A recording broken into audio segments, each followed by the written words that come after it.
ಇನ್ನೇನು ಕೆಲವೇ ದಿನಗಳು ಕಳೆದರೆ ಮುಂಗಾರು ಪ್ರವೇಶ ಆಗುತ್ತೆ.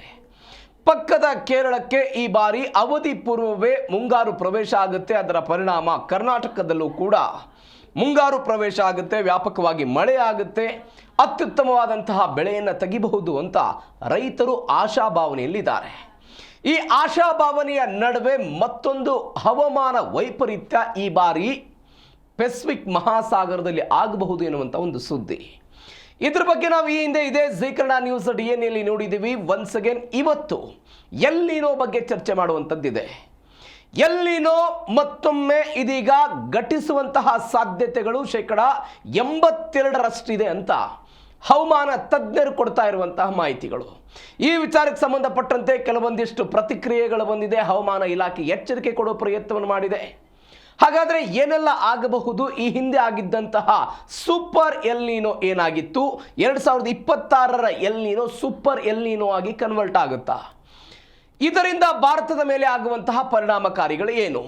ಇದೇ ಮೊದಲ ಸುದ್ದಿ, ಭಾರತಕ್ಕೆ ಎಲ್ ನೀನೋ ಆಪತ್ತು.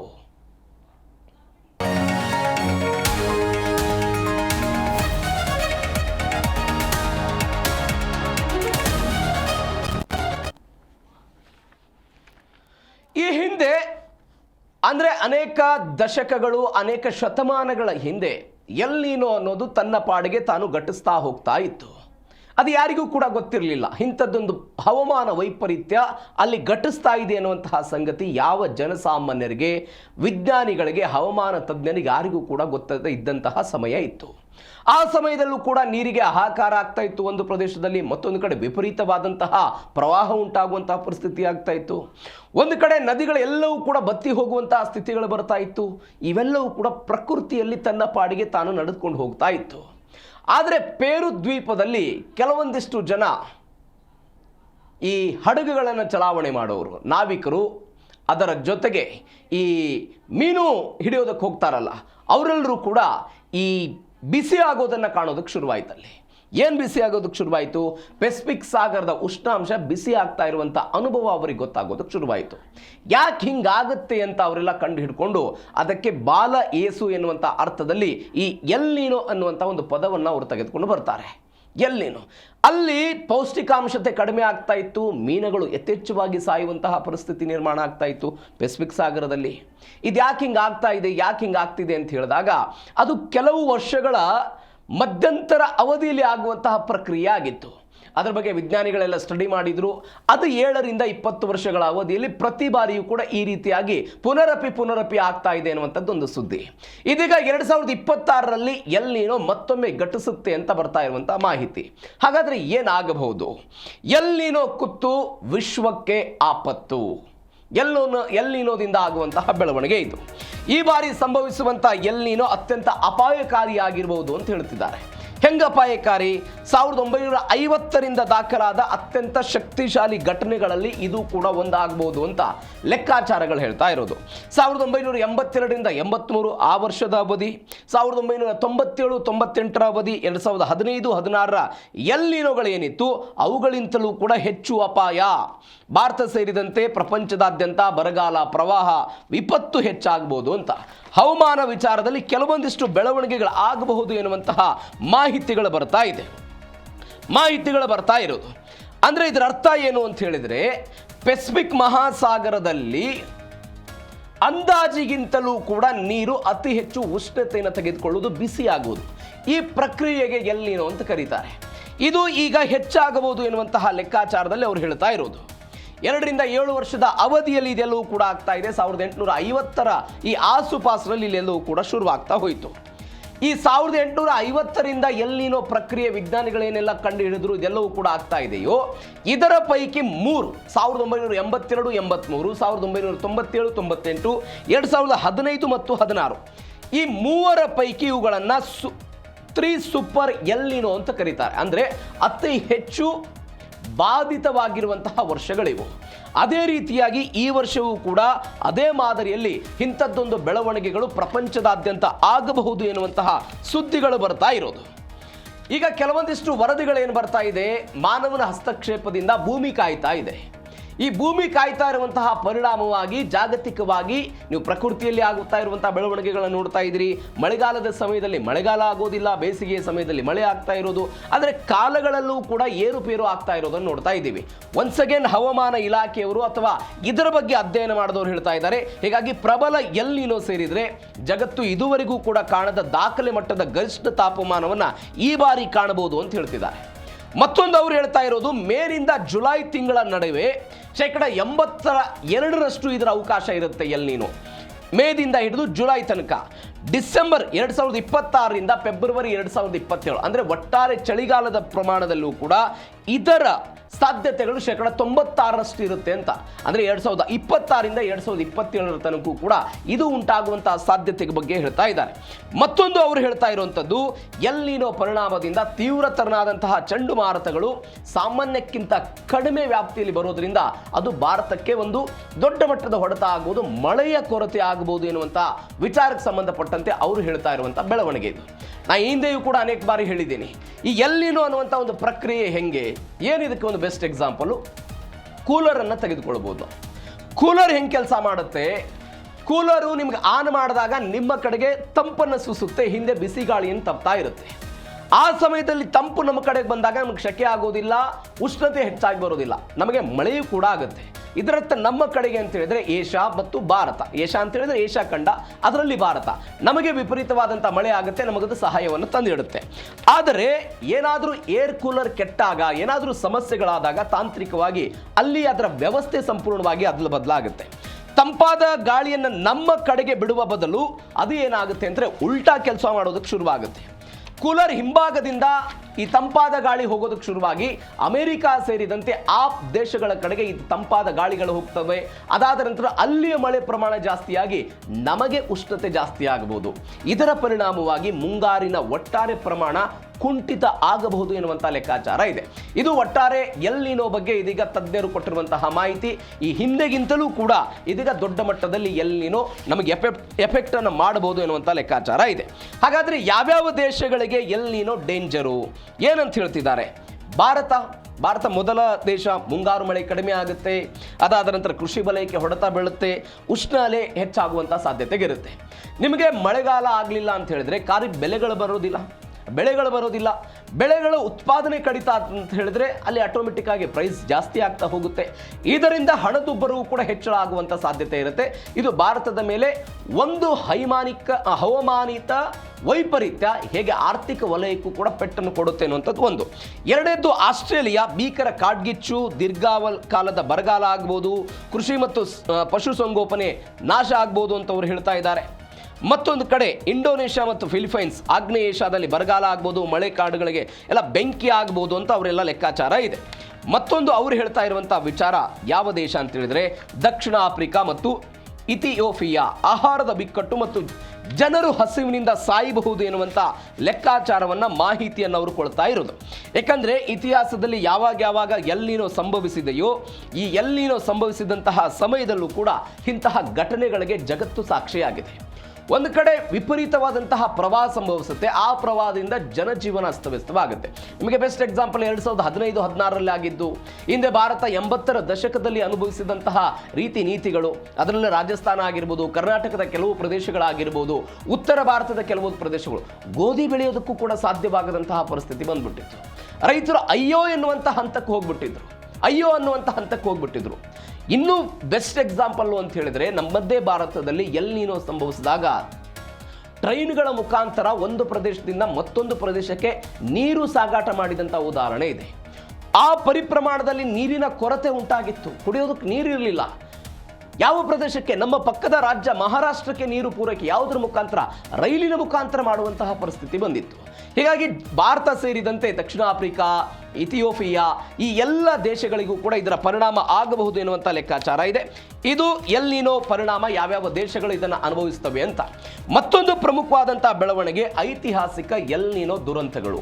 ಯಾವಾಗ ಏನೇನಾಗಿತ್ತು ಅನ್ನೋದನ್ನು ನೋಡ್ತಾ ಹೋಗೋದಾದರೆ 1876ರಿಂದ 1878ರ ಎಲ್ ನಿನೋ ದಕ್ಷಿಣ ಭಾರತದಲ್ಲಿ ಅತ್ಯಂತ ವಿನಾಶಕಾರಿ ಬರಗಾಲಕ್ಕೆ ಕಾರಣವಾಗಿದ್ದು. ದಕ್ಷಿಣ ಭಾರತ, ಮದ್ರಾಸ್ ಪ್ರಾಂತ್ಯ, ಇವತ್ತಿನ ಕಲ್ಯಾಣ ಕರ್ನಾಟಕ, ಅದರ ಜೊತೆಗೆ ಉತ್ತರ ಕರ್ನಾಟಕ ಇವೆಲ್ಲವೂ ಕೂಡ ವಿನಾಶದ ಹಾದಿಯನ್ನು ಹಿಡಿದಿದ್ವು. ಮಹಾ ಮದ್ರಾಸ್ ಬರಗಾಲ ಅಂತ ಇದನ್ನು ಕುಖ್ಯಾತಿಯಿಂದ ಕರೀತಾರೆ. ಮಹಾ ಮದ್ರಾಸ್ ಬರಗಾಲ ಅಂತ ಕರೀತಾರೆ. ಏನೇನಾಗಿತ್ತು ಬೆಳವಣಿಗೆ ಅಂತ ಹೇಳಿದ್ರೆ, ಮಾನವ ಇತಿಹಾಸದಲ್ಲೇ ಭೀಕರ ಮತ್ತು ವಿನಾಶಕಾರಿ ಅಂತ ಹೇಳ್ತಾರೆ. ಇಡೀ ಜಗತ್ತಿನಲ್ಲಿ 5 ಕೋಟಿ ಜನ ಮೃತಪಟ್ಟಿದ್ರು. ಇದಕ್ಕೆ ಇಡೀ ಜಗತ್ತಿನಲ್ಲಿ ನೈಸರ್ಗಿಕ ವಿಕೋಪದಿಂದ ಈ ಪರಿಪ್ರಮಾಣದ ಜನ ಸತ್ತಿದ್ದು ಇದೇ ಮೊದಲ ಬಾರಿಗೆ ಅಂತ ಹೇಳ್ತಾ ಇರೋದು. ದಕ್ಷಿಣ ಭಾರತದ ಮಹಾ ಬರಗಾಲ ಅಂತ ಇದನ್ನು ಇಂಡಿಯಾದಲ್ಲಿ ಕರೆದ್ರು. ನೀರಿಗಾಗಿ ಹಾಹಾಕಾರ ಶುರುವಾಯಿತು. ನದಿ, ಕೆರೆ, ಹಳ್ಳ ಕೊಳ್ಳ ಎಲ್ಲವೂ ಕೂಡ ಸಂಪೂರ್ಣವಾಗಿ ಬತ್ತಿ ಹೋದವು. ಭಾರತದಲ್ಲಿ 56 ಲಕ್ಷದಿಂದ 1 ಕೋಟಿ ಜನ ಮೃತಪಟ್ಟರು ಅಂತ ಹೇಳ್ತಾರೆ. ಮೈಸೂರು ಪ್ರಾಂತ್ಯದಲ್ಲಿ 25% ಜನಸಂಖ್ಯೆ ಈ ಎಲ್ ನಿನೋದಿಂದ 1876-78 ಅವಧಿಯಲ್ಲಿ ಮೃತಪಟ್ಟರು ಎನ್ನುವಂಥ ಲೆಕ್ಕಾಚಾರಗಳು ಕೂಡ ಇದೆ. ಒಬ್ಬ ವಿಲಿಯಂ ಡಿಗ್ಬಿ ಎನ್ನುವಂಥ ಒಬ್ಬ ವ್ಯಕ್ತಿ ಹೇಳ್ತಾರೆ. ಆ ವ್ಯಕ್ತಿಯ ಪ್ರಕಾರ ಮೈಸೂರು ಸಂಸ್ಥೆಯ ಈ ಪ್ರಾಂತ್ಯದಲ್ಲಿ 50 ಲಕ್ಷ ಜನರ ಪೈಕಿ 12.5 ಲಕ್ಷ ಜನ ಮೃತಪಟ್ಟಿದ್ರು. ಮತ್ತೊಂದು ಗಮನಿಸಬೇಕಾದ ಸಂಗತಿ ಅಂತ ಹೇಳಿದ್ರೆ, 5,60,000 ಪ್ರಾಣಿಗಳು, ಎಮ್ಮೆ, ಹಸು, ಆಡುಗಳು, ಈ ಕುರಿ, ಜಾನುವಾರುಗಳು ಇವೆಲ್ಲವೂ ಕೂಡ 5,60,000 ಮೃತಪಟ್ಟಿದ್ದು. ಮತ್ತೊಂದು, ನಾವು ಮೈಸೂರು ಸಂಸ್ಥಾನದ ಒಟ್ಟಾರೆ ಆದಾಯದ ಪ್ರಮಾಣ ನೋಡಿ, ಎಲ್ ನಿನೋದಿಂದ ಆಗಿದ್ದರ ಪರಿಣಾಮ 82 ಲಕ್ಷದಿಂದ ಕೇವಲ 69 ಲಕ್ಷಕ್ಕೆ ಇಳಿದಿತ್ತು. 69 ಲಕ್ಷಕ್ಕೆ ಇಳಿದಿತ್ತು. ಅವತ್ತಿನ ದಿವಾನರಾಗಿದ್ದಂಥ, ಮೈಸೂರು ಸಂಸ್ಥಾನದ ದಿವಾನರಾಗಿದ್ದಂಥ ರಂಗಚಾರ್ಲು ಅವರು ಹೇಳ್ತಾರೆ, ಇದನ್ನು ಸುಧಾರಿಸಿಕೊಳ್ಳೋದಕ್ಕೆ ನಮ್ಗೆ 20 ವರ್ಷ ಬೇಕು ಅಂತ. ಇದನ್ನು ಸುಧಾರಿಸಿಕೊಳ್ಳೋದಕ್ಕೆ ನಮ್ಗೆ 20 ವರ್ಷ ಬೇಕು ಅಂತ. ಅವತ್ತಿನ ಪ್ರಮಾಣದಲ್ಲಿ ಆಹಾರದ ಕೊರತೆ ಉಂಟಾಯಿತು, ತಿನ್ನೋದಕ್ಕೆ ಆಹಾರ ಇರಲಿಲ್ಲ.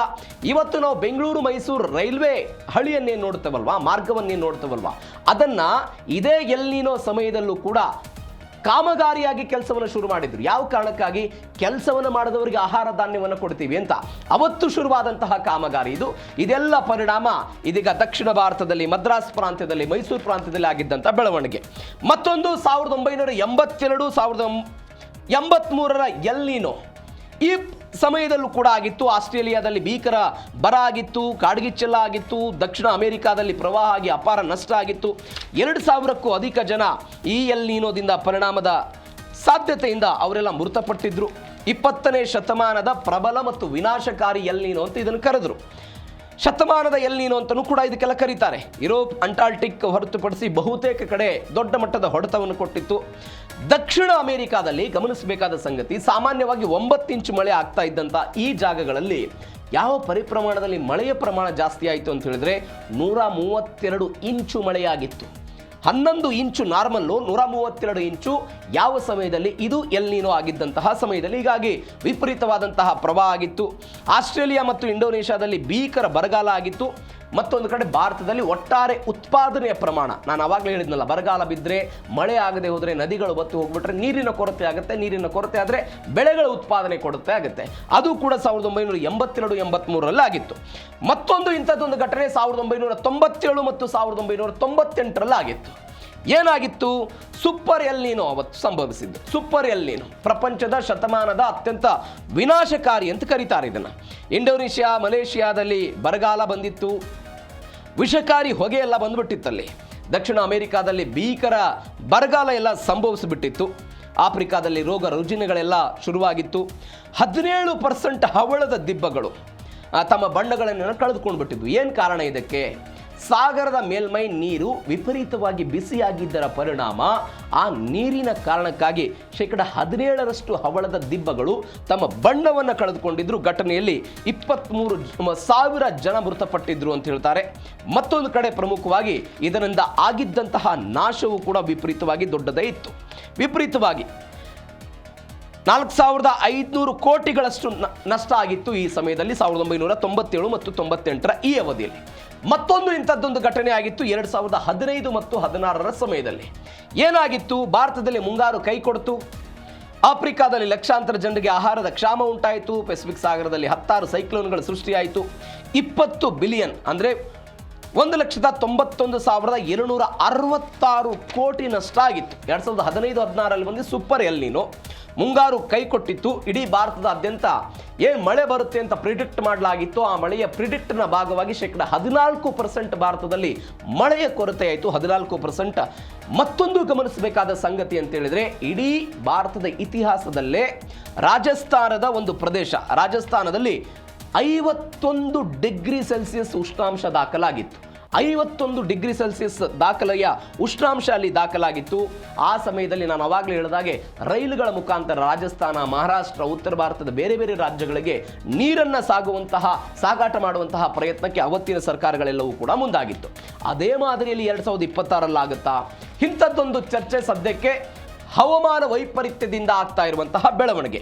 ಇದು ಐತಿಹಾಸಿಕವಾಗಿ ಆಗಿರುವಂತಹ ಕೆಲವೊಂದಿಷ್ಟು ದುರಂತಗಳು. ಆ ದುರಂತಗಳಿಂದ ಜಗತ್ತು ಅನುಭವಿಸಿದಂತಹ ಹಾನಿ ಮತ್ತು ಭಾರತ ಅನುಭವಿಸಿದಂತಹ ಇವೆಲ್ಲ ಪರಿಣಾಮಗಳನ್ನು ಕೂಡ ನಾವು ನೋಡಿದ್ವಿ. ಮತ್ತೊಂದು ಬೆಳವಣಿಗೆ ಏನು ಅಂತ ಹೇಳಿದ್ರೆ ಹವಾಮಾನ ವಿಪತ್ತು ಖಚಿತ ಅಂತ ಹೇಳ್ತಿದ್ದಾರೆ. ಹವಾಮಾನ ವಿಪತ್ತು ಖಚಿತ ಹೆಂಗೆ? ಪೆಸಿಫಿಕ್ ಮಹಾಸಾಗರದ ದೊಡ್ಡ ಉಷ್ಣಾಂಶ ಏರ್ಪಡುವಂತಹ ಸಾಧ್ಯತೆ ಇದೆ. ದೊಡ್ಡ ಉಷ್ಣಾಂಶ ಸಹಜವಾಗಿ ಆಗಬಹುದು ಅಂತ 1982, 1997, 2015ರಲ್ಲಿ 2.8 ಡಿಗ್ರಿ ಸೆಲ್ಸಿಯಸ್ನಿಂದ 3.1 ಡಿಗ್ರಿ ಸೆಲ್ಸಿಯಸ್ ಉಷ್ಣಾಂಶ ದಾಖಲು. ಈ ಬಾರಿ ಪೆಸಿಫಿಕ್ ಮಹಾಸಾಗರ ಉಷ್ಣಾಂಶ 2 ಡಿಗ್ರಿ ಹೆಚ್ಚಳ ಆಗುವಂಥ ಸಾಧ್ಯತೆ ಇದೆ ಈ ಸಾರಿ. ಇದರ ಜೊತೆಗೆ 3.1 ಡಿಗ್ರಿ ಸೆಲ್ಸಿಯಸ್ನಿಂದ 3.2 ಡಿಗ್ರಿ ಸೆಲ್ಸಿಯಸ್ ಉಷ್ಣಾಂಶ ದಾಖಲಾಗೋದು ಗ್ಯಾರಂಟಿ ಅಂತ ಹೇಳ್ತಾ ಇದ್ದಾರೆ. ಹೆಂಗೆ ಗ್ಯಾರಂಟಿ ಅಂತ ಹೇಳ್ತಾ ಇರೋದು? 2 ರಿಂದ 2.5 ಡಿಗ್ರಿ ಸೆಲ್ಸಿಯಸ್ ಉಷ್ಣಾಂಶ ಜಾಸ್ತಿ ಆಗುತ್ತೆ ಅಂತ ಅವ್ರ ಲೆಕ್ಕಾಚಾರ.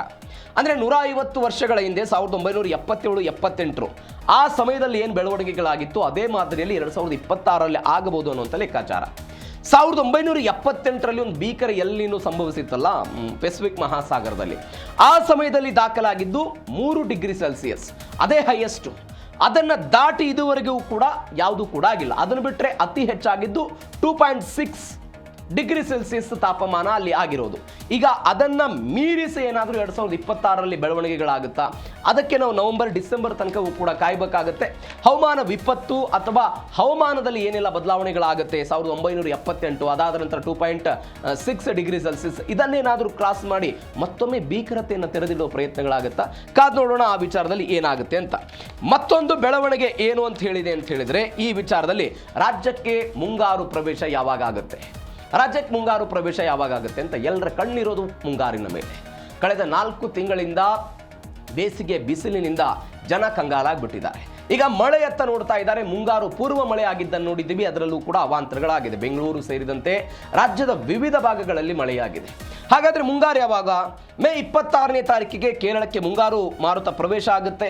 ಜೂನ್ ಮೊದಲ ವಾರ ರಾಜ್ಯಕ್ಕೆ ಮುಂಗಾರು ಎಂಟ್ರಿ ಆಗುತ್ತೆ. ಈಗಾಗಲೇ ಬಹುತೇಕ ಪ್ರದೇಶಗಳಲ್ಲಿ ಮುಂಗಾರು ಪೂರ್ವ ಮಳೆ ಆಗ್ತಾ ಇರೋದನ್ನು ನಾವು ನೋಡ್ತಾ ಇದ್ದೀವಿ.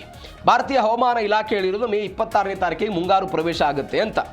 ಮತ್ತೊಂದು ಕಡೆ ಸಾಮಾನ್ಯವಾಗಿ ನಮಗೆಲ್ಲ ಇರೋ ನಮ್ಮ ಅನುಭವ ಏನು, ಜೂನ್ 1ನೇ ತಾರೀಕಿಗೆ ಮುಂಗಾರು ಪ್ರವೇಶ ಆಗುತ್ತೆ ಅಂತ.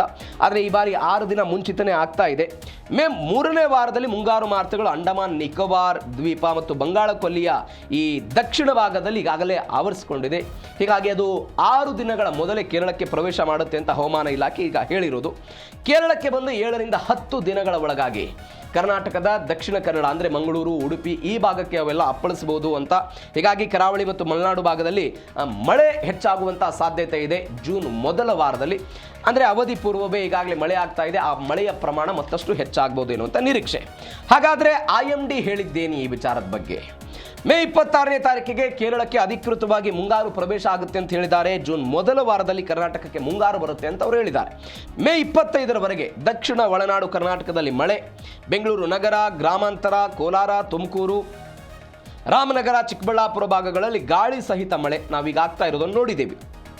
ಗಂಟೆಗೆ 50 ರಿಂದ 60 ಕಿಲೋಮೀಟರ್ ವೇಗದಲ್ಲಿ ಗಾಳಿ ಬೀಸುವಂಥ ಸಾಧ್ಯತೆ ಇದೆ ಅಂತ IMD ಹೇಳಿದೆ. ಕರಾವಳಿಯಲ್ಲಿ ಸಾಧಾರಣದಿಂದ ಮಧ್ಯಮ ಮಳೆ ಆಗಬಹುದು ಅಂತ. ದಕ್ಷಿಣ ಪಶ್ಚಿಮ ಮುಂಗಾರು ದೇಶಾದ್ಯಂತ ಸಾಮಾನ್ಯಕ್ಕಿಂತ ಸ್ವಲ್ಪ ಕಡಿಮೆ ಆಗಬಹುದು ಅಂತ IMD ಹೇಳ್ತಾ ಇದೆ. ಹೀಗಾಗಿ ಈ ಬಾರಿಯ ಮುಂಗಾರು ಹೇಗಿರುತ್ತೆ? 2019ರಲ್ಲಿ ಅವಧಿ ಪೂರ್ವವೇ ಮುಂಗಾರು ರಾಜ್ಯಕ್ಕೆ ಆಗಮಿಸಿತ್ತು. 2025ರಲ್ಲೂ ಕೂಡ ಅವಧಿ ಪೂರ್ವವೇ ರಾಜ್ಯಕ್ಕೆ ಆಗಮಿಸಿತ್ತು. ಒನ್ಸ್ ಅಗೇನ್ ಅಂಥದ್ದೇ ಬೆಳವಣಿಗೆಗಳಿಗೆ ಕಾಣ್ತಾ ಇದೆ.